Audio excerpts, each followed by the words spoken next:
వస్తుందని చెప్పారు. దానికి కూడా కోర్టు చెప్పింది 90% ఈ విచారణ ఇంకా అయిపోయిన తర్వాత కూడా ఇప్పటికి కూడా ఇంకా మీరు జ్యుడిషియల్ కస్టడీలో ఉంచాలనుకుంటున్నారా ఏంటి అని చెప్పేసి కూడా చాలా స్ట్రాంగ్ గా సీరియస్ అయింది ఈడీ మీద. ఒకటి.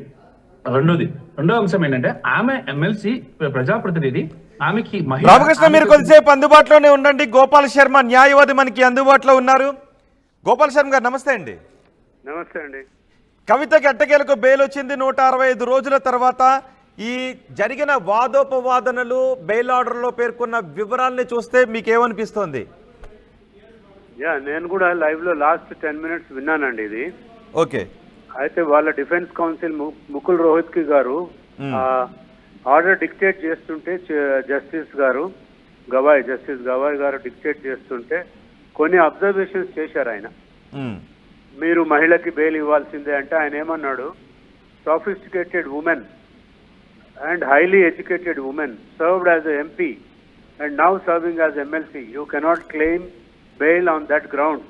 If I observe that, it will become a example. We are not going to set an example by granting bail to a woman.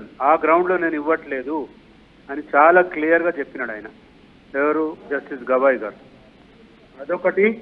తర్వాత మనీష్ సిసోడియా కేసు కూడా ఉదాహరణగా చెప్పాడు ఆయన. ఆల్రెడీ ఆయన కస్టడీ అవసరం లేదు అనుకున్నప్పుడే బెయిల్ ఇవ్వటం జరిగింది అని అన్నప్పుడు అసిస్టెంట్ సాలిసిటర్ జనరల్ గారు, తర్వాత ఈడీ సిబిఐ లాయర్ రాజు గారు ఆయన మరీ అపోజ్ చేశాడు, చాలా తీవ్రంగా అపోజ్ చేశాడు. ఈమె సొసైటీలో highly influence women, evidence tamper చేస్తుంది ఈమె. అంటే బెయిల్ ఇస్తూ ధర్మాసనం కన్సిడర్ చేసిన పాయింట్స్ ఏంటండి? అది ఆయన అదే అన్నారు. ఇప్పుడు 5.5 నెలలు అయిపోయింది కాబట్టి ఇమీడియట్ గా ట్రయల్ కండక్ట్ చేసే అవకాశం లేదు ఈ కేసులో కాబట్టి I'm incline to grant bail అని చెప్పారు. ఒకవేళ ట్రయల్ కండక్ట్ చేస్తాము 1 month నుంచో 2 months నుంచో అని గనక ఈడీనో సిబిఐ అని ఉంటే ఆమెకు బెయిల్ వచ్చి ఉండేది కాదు.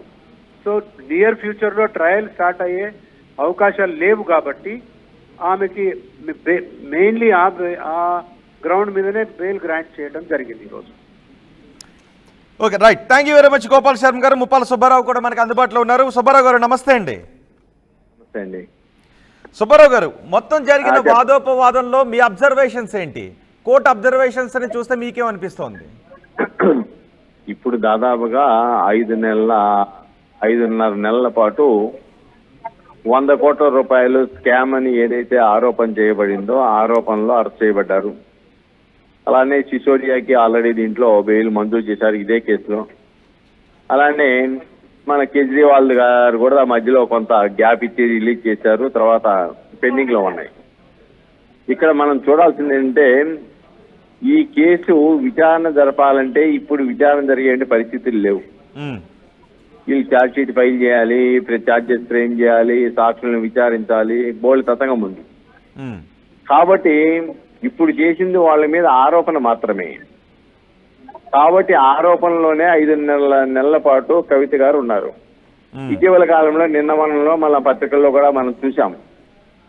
ఆమెను హాస్పిటల్లో కూడా అనారోగ్యంతో హాస్పిటల్లో అడ్మిట్ చేశామని చెప్పేసి ఆ న్యాయమూర్తి గారు ఏదమ్మని చెప్పినప్పుడు కూడాను దాంట్లో ఇన్వెస్టిగేషన్ సంబంధించి ఈమెని కస్టడీకి తీసుకొని విచారణ చేయడం అయిపోయింది, ఈమె పాత్ర అయిపోయింది, సాక్షులను విచారించడం జరిగిపోయింది చాలా వరకు. కాబట్టి ఈమె సాక్షులను ప్రభావితం చేసేటువంటి అవకాశాలు ఉత్పన్నం కావు అని న్యాయస్థానం భావించే ఈ రోజున బెయిల్ మంజూరు చేసిందనే విషయాన్ని ఇక్కడ మనం గమనించాలి. అంటే జైల్లో ఉంచడం అనేది జస్టిస్ కాదు, bail is a right, jail is exception అనేది ఏదైతే సూత్రం ఉందో ఆ సూత్రాన్ని పరిగణలో ఇచ్చినట్టుగా మనం ఇక్కడ గమనించవలసిన అవసరం ఉంది.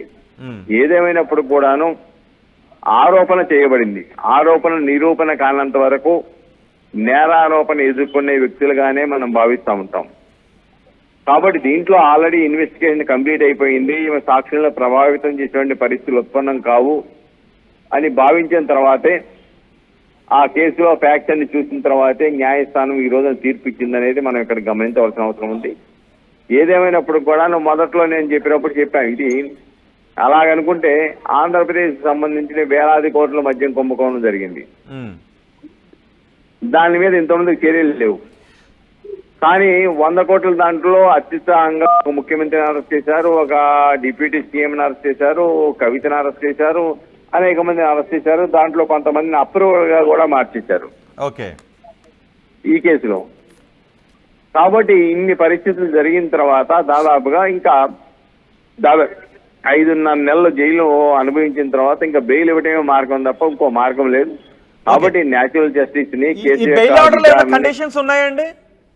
డెఫినెట్ గా ప్రతి బెయిల్ ఆర్డర్ లోనూ కండిషన్స్ ఇంపోజ్ చేస్తారు. దాంట్లో అంటే నాట్ టు ట్యాంపరింగ్ విట్నెస్ ఉమ్, లాంటివి.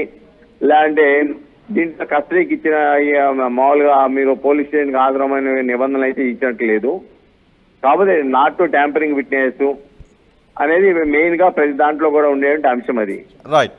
విట్నెస్ ప్రభావితం చేయడానికి వీల్లేదని. అయితే వాళ్ళు సిబిఐ వాళ్ళు వాదించేది చాలా స్పష్టంగా వాళ్ళు వాదిస్తా ఉన్నారు. ఈమె కొద్దిగా ఇన్ఫ్లుయెన్స్ కలిగిన కాబట్టి సాక్షులను ప్రభావితం చేస్తుంది, కాబట్టి కేసును ముందుకు నడవడానికి అడ్డంగా ఏర్పడుతుందని చెప్పేసి కావున బెయిల్ అవ్వద్దు అనేది వాదన సిబిఐ వాళ్ళ తరఫున వాళ్ళు వాదించుకున్నారు. ఇక్కడ నుంచి ఈ కేసులో ఏం జరిగే అవకాశం ఉంటుందండి? ఇంకా మామూలుగా ఇంకా ఫర్దర్ ఇన్వెస్టిగేషన్ జరిపి ఛార్జ్ షీట్ ఫైల్ చేయడం, ఛార్జ్ షీట్ ఫైల్ చేసిన తర్వాత అప్పుడు సమన్స్ వస్తాయి. సమన్స్ వచ్చినప్పుడు న్యాయస్థానానికి హాజరవడం, తర్వాత ఛార్జెస్ ఫ్రేమ్ చేస్తారు, తర్వాత ఎగ్జామినేషన్ జరుగుద్ది ముద్దాయిల్ని. ఎగ్జామినేషన్ తర్వాత సాక్షుల్ని విచారించడం జరుగుద్ది.